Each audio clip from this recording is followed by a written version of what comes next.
Ja et paremini mõista seda kandidaati või seda tööotsijat, siis oleme loonud sellise nagu töötaja elutsükli soojuskaardi. See soojuskaart näitab siis, punane ala näitab seda, et kui kallis ja ajakulukas on näiteks see nii-öelda selle elutsükli jooksul siis see mingi kindel konkreetne tegevus selle töötajaga. Ja mida rohelisemaks seda siis nagu rohkem see tegevus toetab ettevõtte arengut.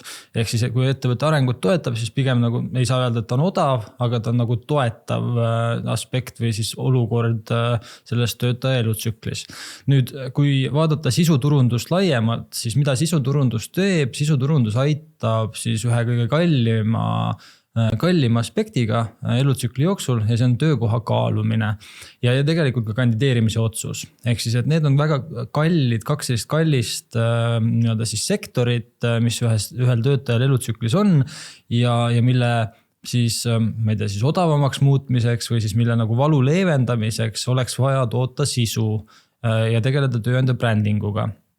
Ja muidugi seal tegelikult, kui sa mõtlema hakkad, siis ilmselgelt oleks vaja nagu mõelda iga selle elutsükli sektori peale, aga lihtsalt kui vaadata sisuturundust nagu üleüldiselt, siis sisuturunduses kõige rohkem see roll on just selle töökoha kaalumise ja kandideerimise otsuse tegemisel. Hiljem muidugi tööandja bränding mängib rolli ka teistes sektorites väga tugevalt.